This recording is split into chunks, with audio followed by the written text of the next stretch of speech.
ఆంధ్రప్రదేశ్లో ప్రజాస్వామ్య ప్రమాదంలో ఉందని రాజనగరం మాజీ ఎమ్మెల్యే జక్కంపూడి రాజు ఆరోపించారు. వైసీపీ నేత అంబటి రాంబాబుపై జరిగిన దాడులు పూర్తిగా అధికార మదంతో చేసిన దౌర్జన్యమని విమర్శించారు.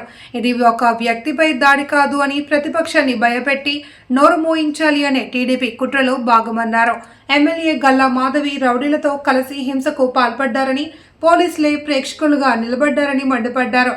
ప్రజా సమస్యల నుండి దృష్టి మళ్లించేందుకే చంద్రబాబు, పవన్ కళ్యాణ్, లోకేష్ డైవర్షన్ రాజకీయాలు చేస్తున్నారు అని ఆరోపించారు. నారా చంద్రబాబు నాయుడు గారి మీద, లోకేష్ మీద కేసులు ఉంటాయనేటువంటి విషయాన్ని గుర్తుపెట్టుకోమని చెప్పి కూడా హెచ్చరిస్తూ ఉన్నాం.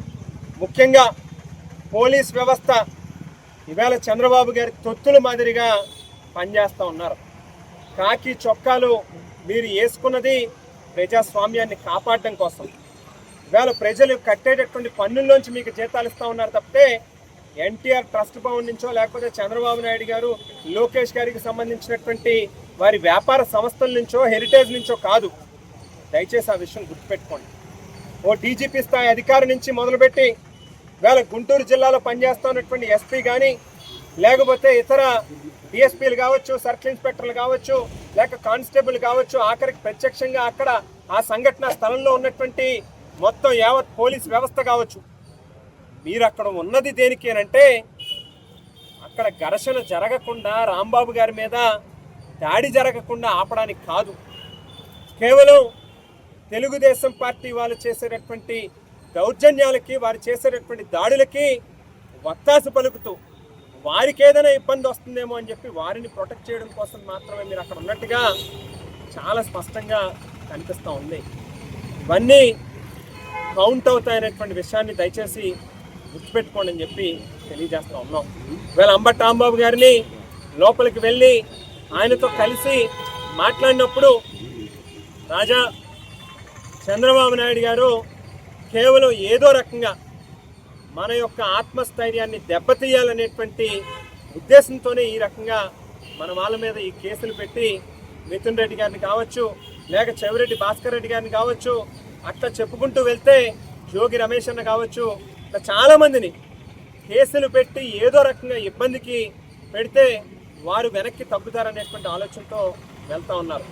కానీ నువ్వు చాలా స్పష్టంగా చెప్పు, రెట్టించినటువంటి ఉత్సాహంతో అంబటి రాంబాబు పనిచేస్తాడో, ఈరోజు దాకా వైఎస్ఆర్ కాంగ్రెస్ పార్టీని అధికారంలోకి తీసుకుని రావాలనేటువంటి ఏదైతే సంకల్పం ఉందో దానిని రెట్టించినటువంటి కార్యక్రమం చేస్తాం, రెట్టించినటువంటి ఉత్సాహంతో పనిచేస్తామని చెప్పి స్పష్టంగా మీడియా సోదరులందరికీ కూడా చెప్పు అని చెప్పి కూడా ఆయన చెప్పడం జరిగింది. అందు గురించి ఆయన ఎక్కడా కూడా మానసికంగా కానీ లేకపోతే ఎక్కడా ఆయన కృంగిపోయినటువంటి పరిస్థితి లేదు.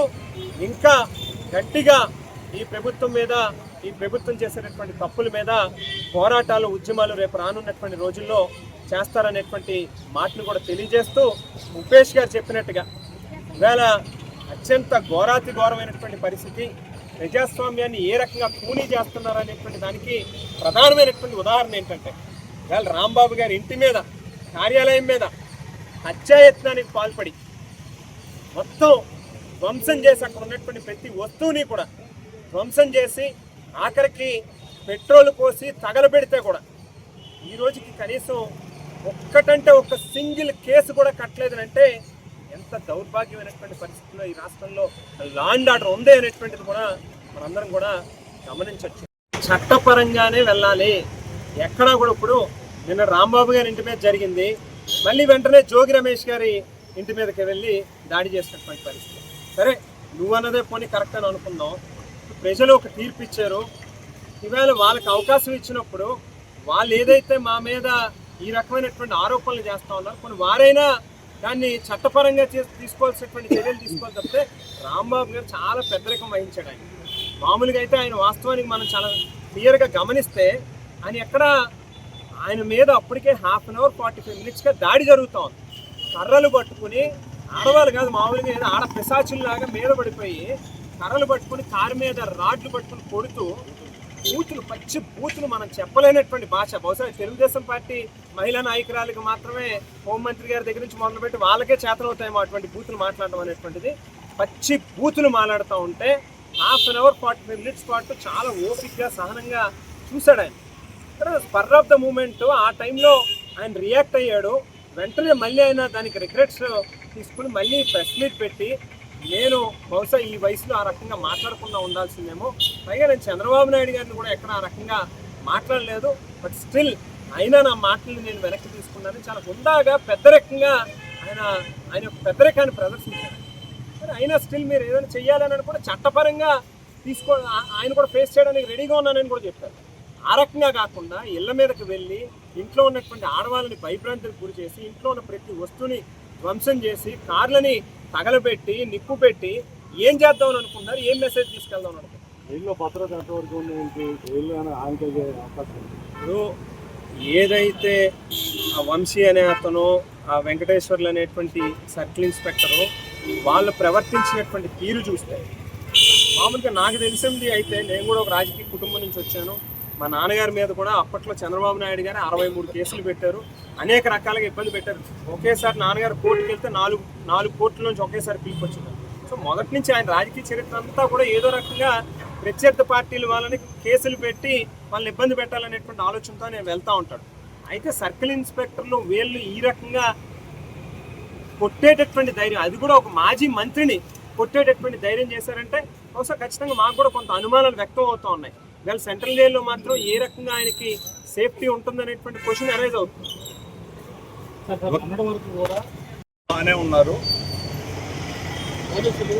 ఆయన వేశారు యాక్చువల్గా నల్లపాడు పోలీస్ స్టేషన్లో పెట్టారండి అరెస్ట్ చేశాక. నల్లపాడు సిఐ ఇంకా పట్టాభిపురం సిఐ వెంకటేశ్వర్లు, నల్లపాడి సిఐ వంశీ, వీళ్ళిద్దరూ ఇంకా పక్కన ఉన్న కానిస్టేబుల్ హెల్ప్ తీసుకొని వాళ్ళైతే ఇబ్బంది పెట్టడం, టార్చర్ చేయడం జరిగింది. అది ఆయన నిన్న కోర్టులో కూడా రిమాండ్ ఇవ్వబోయే ముందలు కూడా ఆయన వివరంగా చెప్పారు. ఇబ్బంది పెట్టారు, అదే సినిమా చూపిస్తాము అని చెప్పని వీళ్ళు చెప్పడం, సినిమా చూపించడం ఏ బాధ్యత గల పొజిషన్లో ఉండి సెంట్రల్ మినిస్టర్ అయ్యి ఉండి ఆయన ఈ రకంగా సినిమా చూపిస్తాం చట్ట ప్రకారం చేసుకోవాలి ఆయన అన్నారు. ఆయన అన్నదానికి ఇదని చెప్పని అంటున్నారు. దానికి ముందు ఏం జరిగింది? దానికి ముందు మీరు లడ్డూ విషయంలో పశువుల అవశేషాలు కలిసినవి అని క్లియర్గా పంది కొవ్వు, ఆవు కొవ్వు, ఫిష్ ఆయిల్ ఉందని లోకేష్, పవన్ కళ్యాణ్, చంద్రబాబు ప్రెస్ స్టేట్మెంట్ ఇచ్చారు. స్టేజ్ మీద ఉన్నప్పుడు మాట్లాడారు, పలు సందర్భాల్లో ప్రొజెక్ట్ చేశారు. ఇవాళ దాంట్లో మీకు న్యూట్రల్ జర్నలిస్టులు కానీ, న్యూట్రల్ ఛానల్స్ కానీ, యూట్యూబ్ ఛానల్స్ కానీ, లేకపోతే న్యూట్రల్గా ఉండే అనలిస్టులు కానీ వీళ్ళందరూ క్వశ్చన్ చేస్తున్నారు.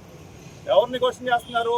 మీ ముగ్గురిని క్వశ్చన్ చేస్తున్నారు. మీరు పశువుల అవశేషాలు ఉన్నాయని చెప్పని క్లియర్గా చెప్పారు. ఇప్పుడు లేవని వచ్చింది, కనీసం ఇప్పటికైనా క్షమాపణ చెప్పి దేవుణ్ణి రాజకీయాలకు వాడుకోవద్దు అని కామన్ పీపుల్ వీళ్ళు అందరూ ప్రశ్నిస్తున్న సందర్భంలో వీళ్ళు సెల్ఫ్ డిఫెన్స్లో పడి ఈ రకంగా ప్రవోక్ చేసి ఈ రకంగా ఒక విషయం డైవర్ట్ చేయడానికి ఇదంతా డ్రామా రన్ చేస్తున్నారు.